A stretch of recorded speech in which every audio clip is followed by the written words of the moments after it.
Hello everyone, my name is Marion with DTM Real Talk Channel.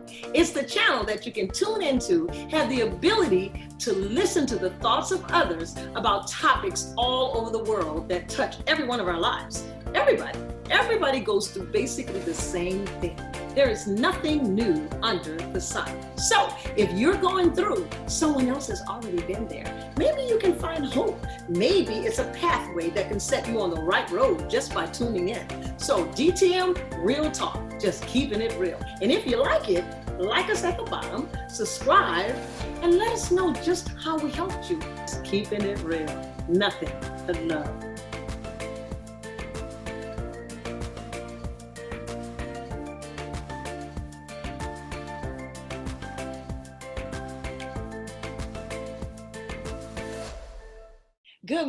Good morning. Yes, it is morning. Welcome to DTM Real Talk.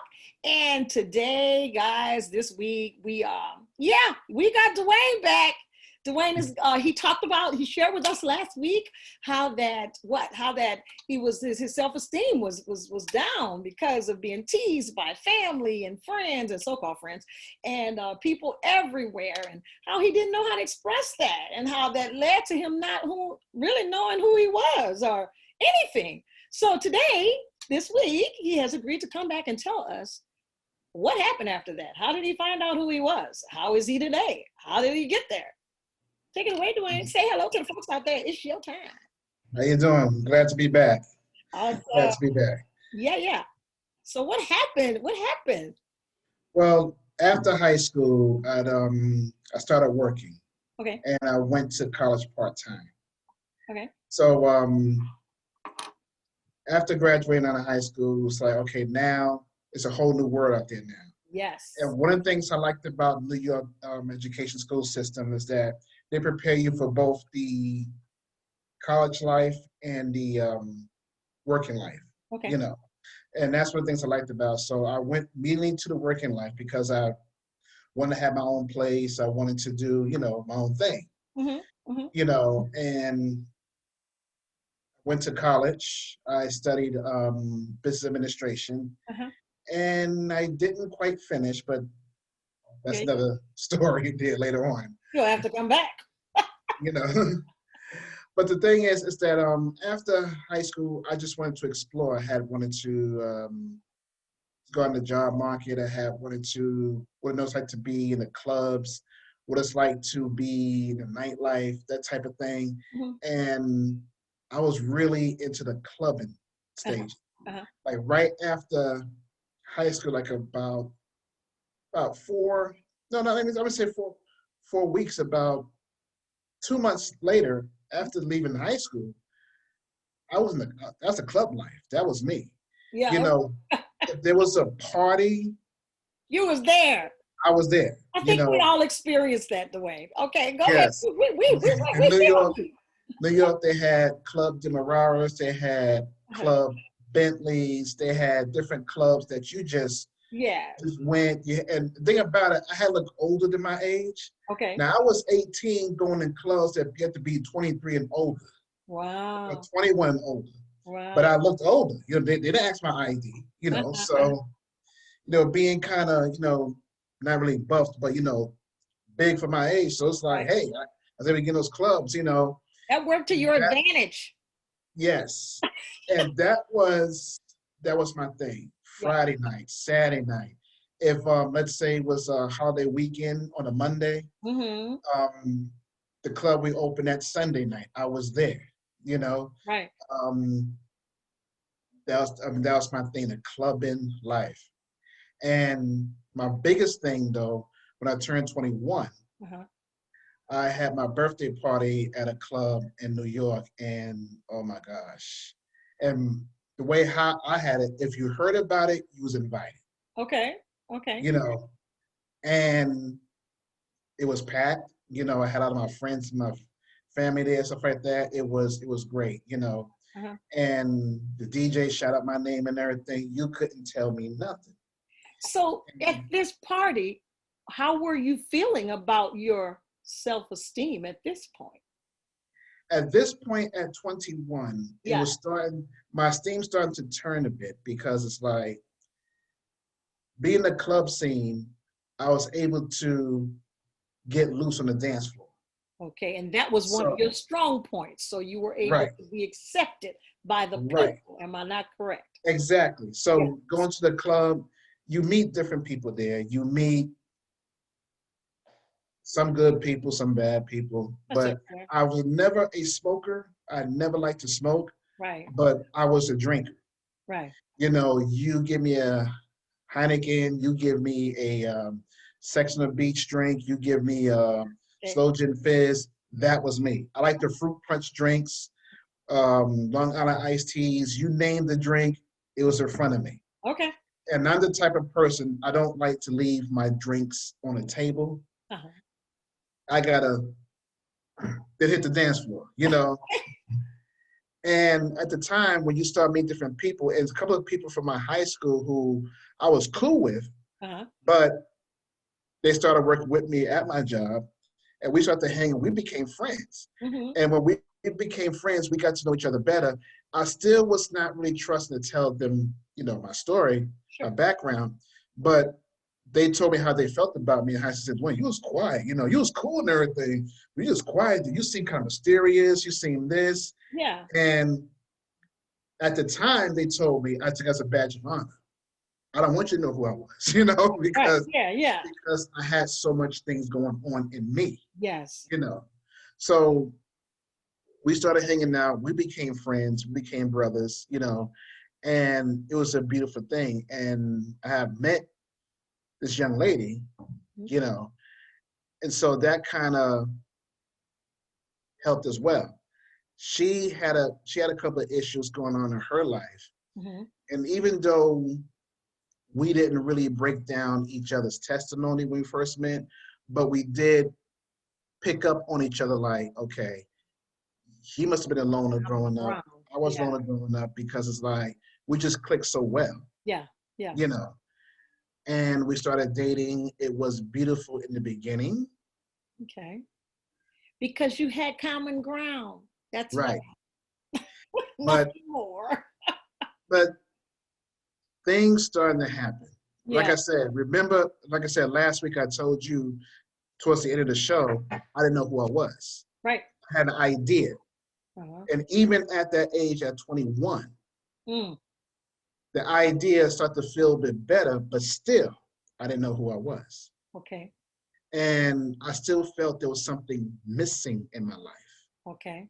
I didn't know what it was. You know, yes, okay, now I got the girlfriend, I got the job, I got to go out, I got to party, I got the clothes, the threads, you know, I was the man, you know. But it's like, okay, but who are you? Yeah. If you just sat down and asked me at 21 and 22, Dwayne, who are you? I would not know how to answer. Okay. I would just sit there like, I'm I'm a man, I'm this and that. I'll give you my titles. Yes. But I'm a nothing. I'm a manager at this Yeah. place. Data entry this place. I'm a student in high school. I gave my titles, Yes. but I could not tell you who I was. Mm. I had an opinion, but it was mostly influenced opinions. Like for example, let's say me and you was cool, we was hanging out, and let's just say you say, you know, Dwayne, that sky is beautiful when it's blue, but Mm. when it's gray, oh my gosh, it's the pits. Mm-hmm. And I would just automatically either agree with you Right. without debating you, you know? And it's like somebody else would come in, well, you know, I mean, I understand it's gray skies, but when it's gray skies, that signs of growth. Mm-hmm. And but you come back and say, but yeah, but it's better when it's blue.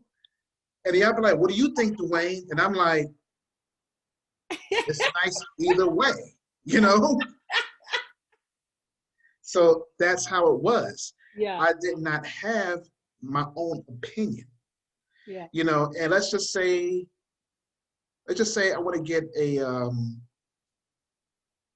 okay, at the time, let's say this is 1990. Let's say I want to get a brand new 1992, 1993 Chevy Nova blue. It's beautiful. Let's say I wanted that car. Uh-huh. And you come to me, it's like, that's a nice car, Dwayne, but why get that? Why don't you just get the Yugo over there? It gets you from point A to point B. Yeah, I know it's 3 years old, but it's cheaper, and doesn't give much mileage. Yes, I understand that, but it fits your budget better, stuff like that. Instead of me keeping my own mind and be like, I still want that Chevy Nova. I'd be like, you know what, the Yugo, and the car breaks down. Right. And then you turn around and tell me, it was you for you bought it. Right. And that was my thing at that time. It's like everybody had an opinion about something. Hey, you know what? I think I want to work at this particular company. They pay well. I think the benefits great. I think I could advance my skills if I go to that job. Or why go to that job? Not realizing that some people were hating on me. Yes. Yes. Or jealous of my ambitions. Yes. But I couldn't see that because I called you friend. Yes. Woo, that's deep right there. Yeah. I called you friend or I called you family. So I understand you know the best way you know how. But I felt you had every great intentions for me. Yes. I didn't trust the fact that you would steer me wrong. So if I said I want that Chevy Nova, but then you tell me about this Yugo over there, and notice Yugo's not around anymore. And you talking about that Yugo, and that's like, but that Chevy, nah, Dwayne, so-and-so, that. But then I get the Yugo, and guess what? You go out and buy that Chevy Nova in my face. I'm like, well, you're not me, Wow. And that's how it was. Yeah. And even, I hate to admit it, but the girl that I was dating, she was kind of like that on me too, She was like that on me. And it was so much going on. And I was like, something's missing. So one particular time, me and my boys, we went down to Philadelphia for a day. It was me, like I said, my boys from high school that, worked together. We went down to Philadelphia. And to me, that's one of the best days of my life during that time. Wow. It was fun. We joked around.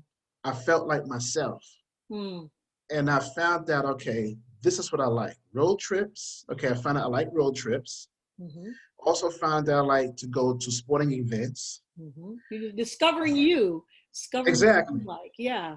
I like that. I like the fact that I could have a good conversation with anybody now. And I wasn't afraid to talk to girls no more. Okay. I was like, okay, this is time to talk to honey now. We're down there, stuff like that. It said, but Dwayne, you got your girl there, and it's wonder why me and her wasn't really mentioned. So it's like, I felt good that day when I came home that night. And yes, at the time I still lived with my mom. Okay. And my mom's like, look at you, you seem awfully happy. I says, Mom, I had a great time in my life and this and that.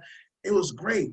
And the only thing we did was just take a road trip to Philadelphia. We went to a college football game, which was great. We saw Bill Cosby. He was at the game. Seeing him, that was great. I know his name is tainted right now, but to this day, you cannot tell me. Well, that's a different conversation about Bill Cosby. Right. But to see him at that place, and we rode around. We went to Red Lobster. Yeah. Afterwards, and then we hung around and we took the long journey back to New York. It was fun. Right. You couldn't tell me anything. I says, okay, now I know that I like to travel. I like Red Lobster. And I felt I was meant to meet entertainers, what the case, because I said, so Bill Cosby. So it's like, wow. And at the time, he was like my television idol, because that's my favorite television shows of all time. So then it's like, but I felt there's still something missing in my life. Okay, now you know what you like. You know what you're capable of enjoying. But there's still something missing. Sounds like you were on a search. Yes. Yeah, you were on a search. And I didn't want to pause you then because you were going so well talking about people that, don't have your best interests and you call them friend. I'm sure that each of us can identify with that. A friend of mine some years ago told me, always keep your enemies close to you. Always keep your enemies close. And I was able to do that as well, to be able to see. If you have to tear a person down, if you have to tear another person down to build yourself up, the issue lies within yourself. But people don't know that. So continue. I just want to, shoot that in there. Yeah, no, that's cool. That's cool. So I found something. So something was missing, and on my 23rd birthday, I enjoyed myself. My girlfriend at the time took me out. We had a great time and everything, but I just felt there was still something missing in my life. I was like, okay. So then I did a little researching. What's the things that I enjoy? Okay, who was Dwayne J. Torres? What thing you enjoy? And what's the results of the things that you enjoy? So it's like, okay, when you went to Philadelphia, when you came back, you said it's one of the best times of your life. So I do know you enjoy traveling. So start making your mind about taking some trips. Okay. All right.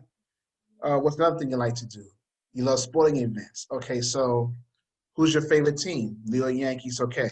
Have you been to a Yankee game at the time? No. Okay. Start going to Yankee games. What's your other favorite basketball team? Los Angeles Lakers. Well, they in Los Angeles, but when they come to New York to play the Knicks, go to the game. Okay. What else you enjoy? I enjoy wrestling. Watching wrestling. Okay. When they come to Madison Square Garden, which they came frequently in New York, go to a match. Okay. What else you enjoy? I enjoy watching mysteries and movies. I love solving cases. Okay. And I like helping people, when they come confide in me in different things. I may have been a loner. I may not be able to express what I'm going through, but I could hear what you're going through and give you the best advice that I know how, And for somebody who wasn't in the church at the time, I talked about God. Because if you can remember, like I said last week, I went to a sleepaway camp that talked about God. Like I said, couldn't fully articulate as a child. Yes. But I do know there's a God that does exist. Yes. So I kept saying, okay, something is missing.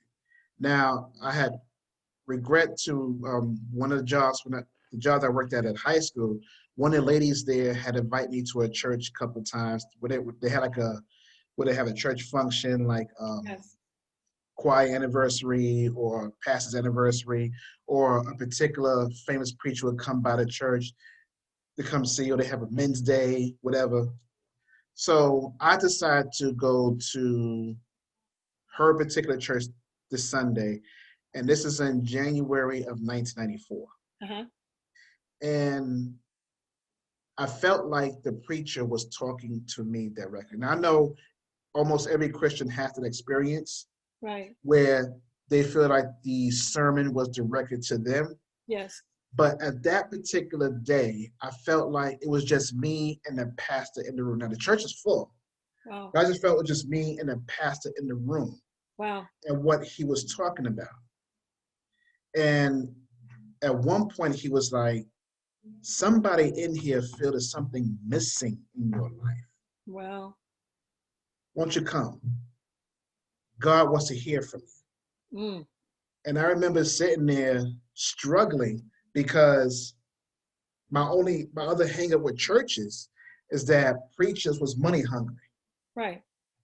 That's what it was. It was money hungry preachers. It's like, okay, we have a $5 line here, $10 line here, $20. Yeah. I had a bad imagery of churches. Yes. Because it's like, I'm hearing what the preacher is saying. But at the same time, I was like struggling, like, okay, should I go? Because if I join this church, am I going to be disappointed? Am I going to be broke? Because it's like, and the way some of those preachers had preached back in the days, it's a blessing to give. The more you give, the more God will bless you. And it's like these preachers be living in mansions in Long Island. Yeah. And the people in congregations to live in their projects barely making their rent. Right. So I always had a little hang up on that. Sure. But I saw the preacher. I heard what he was saying, but I felt God had talked to me when he said there's somebody in here that feels something is missing. Mm-hmm. God said, won't you come? Talk to me. And I got up and I went to the front. And the woman that invited me to the church, she just started bawling, crying, because it's like her spirit knew that. And then so when they came up there, they says, "Are you coming on a Christian experience?" I says, "No." I says, "I want to be saved. Wow. I want to be a candidate for baptism. Wow. Let's just do it." So that February, the following month, the first Sunday in February, that's when they had the baptism service. And when I came up from that water, I cannot express how I felt. You know, it's like I just felt different. You know, it's like, okay, now things that happened in my past was starting to make sense for me at that moment. Still not 100%. Right. But it started to make sense. Right. Makes sense as to why I went through. All the way up to this moment right here. And it's like, now I knew why. I was too scared to speak to girls. I found out why that I was surrounded by who I thought were friends, was jealous of me, even some family members. Why I have not gone the way I've gone, because I found out I was holding myself back.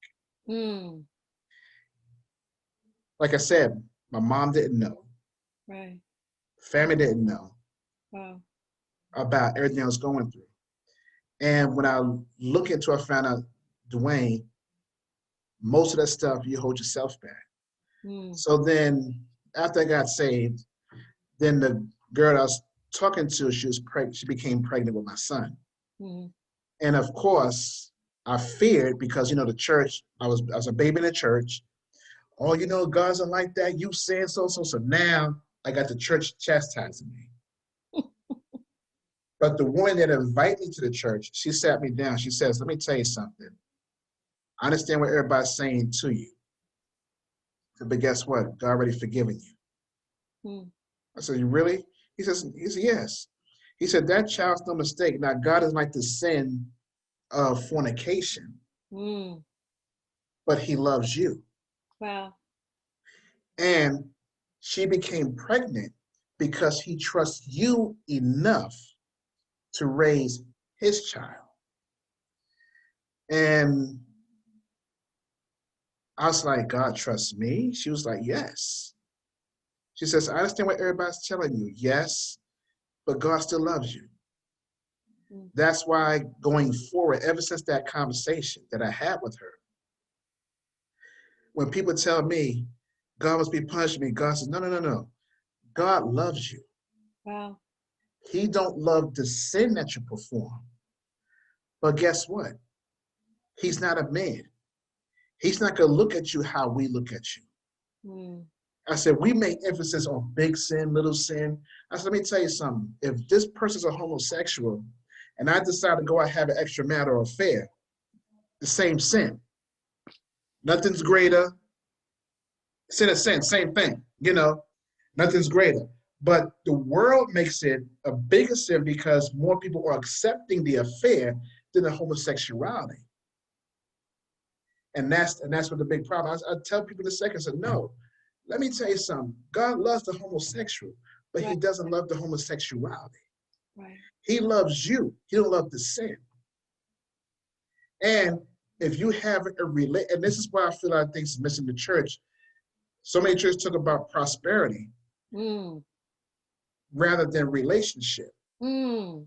And this is why so many people in the church is like fighting, like, okay, I must not be living right because I'm not living the riches that my pastor preaching about.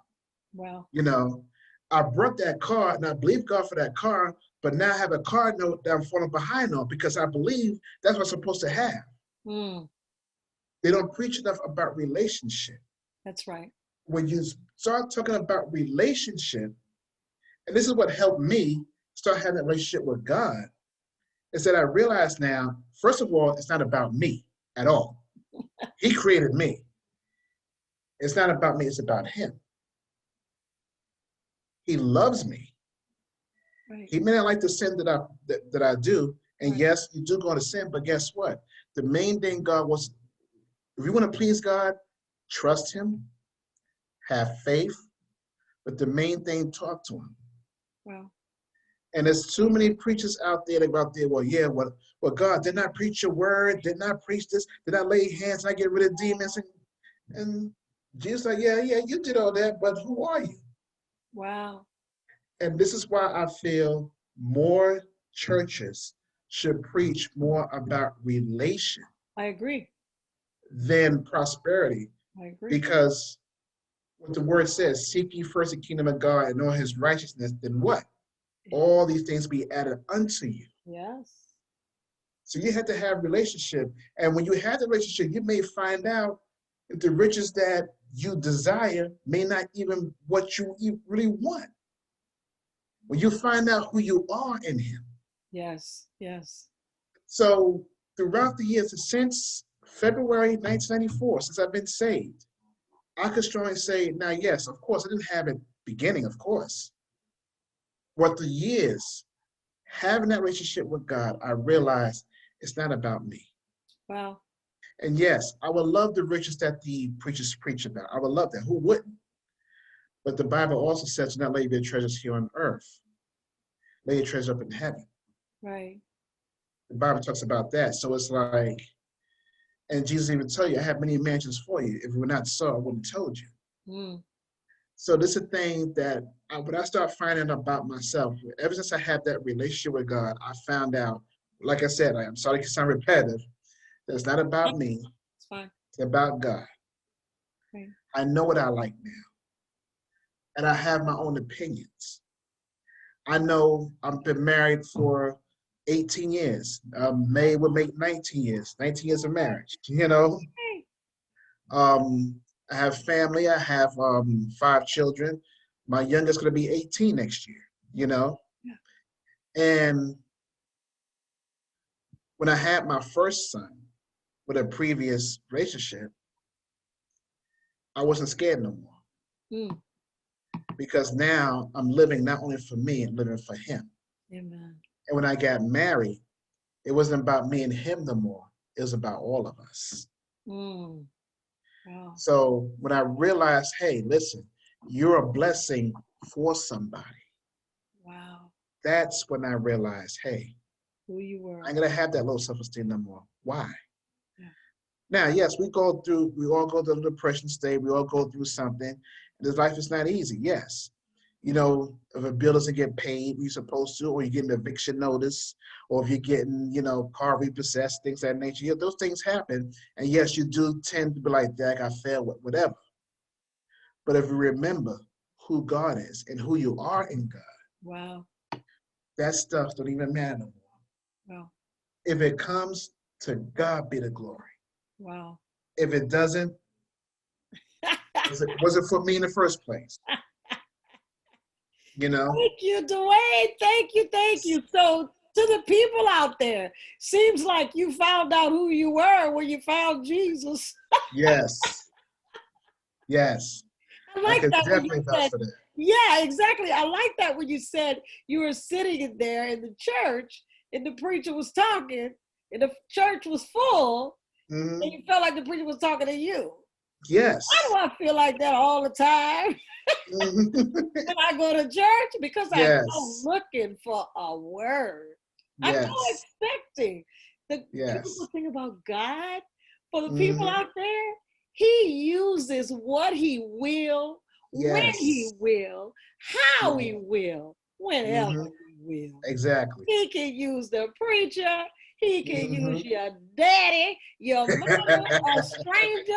He could use a baby. He could use a donkey. Yes, he can. That's true about that donkey. Kind of God. Ask Balaam. Exactly. Balaam. I have 5 sons, and I tell them all the time. They know this. They rattle it off, every one of them. God speaks through His word, through His spirit, yes, through circumstances, yes, through people. yes, He can speak any kind of way He want to speak. yes, The yes. thing is, did you get it? Yes. And here's a beautiful part. Here's a beautiful part. See, yes. God is not like the public school system, y'all. Mm-mm. In the public school system, you study for the test, you fail the test, and the teacher pass you. In God's system, you get the test first, you know, and you learn the lesson after. Exactly.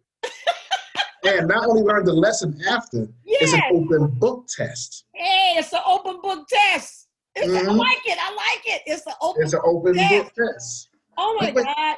Guys out there, self-esteem, self-esteem, self-esteem. You can get that thing lifted when you find out who you are in Christ Jesus. Exactly. You can get that thing lifted. You got to believe what God says you are. Believe who God says you are. Guess what? I'm confident. I'm actually beautiful. There you go. Guess what? Beautiful, love, and blessed. I'm able. I can do anything. That's right. Anything. Now, yay. Look, we thank you, Dwayne. We are so excited to have you tonight. Thank you. And I love hearing these stories, man. I reached out, and for those of you that are listening, if you have a story that you want to share with us, just reach out to me at dtmrealtalk@gmail.com. And I will get back with you and give you the opportunity to share your story. Because here's the thing. Your story is somebody else's story too. And yes. I don't know. Maybe you don't have a relationship with God. Okay. Maybe you heard something in Dwayne's story that was you. Okay. Maybe something helped you that he said. Okay. Yeah. So if you have a story that you'd like to share with us, with the world, maybe it'll help somebody else. I don't know. I made so many mistakes in life, I can't even start to count them. But I know all these. Nobody's perfect. Look, all these bumps in the road I done made. I could help somebody. There you go. You just got to listen at me. Which is what I didn't do. I didn't listen. Not all the time. Sometimes I listen. Of course. But we're human. I didn't listen. But anyway, I'm listening today. I'm listening today. I don't like taking tests over again. I don't like failing tests. Exactly. I fail the same test. I might fail another one, but not the same one. Well, guys, thank you so much. We're just keeping it real, and enjoy the rest of your day. Oh my goodness, guys, you have been great. For those of you that are just tuning in, allow me to encourage you to listen to these life stories. Jonas, Cherie, and last week, Dwayne, and tonight, Dwayne. Oh goodness, Dwayne, I just want to thank you for being so bold, so daring, so brave. You thought enough of us to share your struggles, your humiliation from the name calling, your intimidation. You've been through a lot, but you made it. You made it. By God's grace, you made it. I hear people say all the time, oh, you need to forgive and forget. Well, you do need to forgive, but you're never going to forget as if nothing is wrong. That's a fantasy. That's absolutely crazy. Let's change that, guys. Let's forgive and move forward. Yeah, forgive and move forward, building on the mistakes of the past and the energy generated by reconciliation to create a new future. Alan Patton said that. Guys, we are all products of our past, every one of us, but we don't have to be prisoners of it. See, you actually become stronger by lifting other people up, not putting them down. So again, thank you, Dwayne. You did an incredible job. Thanks for sharing. And thank you guys for watching. And tune in next week as Keisha searches for her identity. Does she find it by becoming a lesbian? Let's find out. DTM, Real Talk, just keeping it real.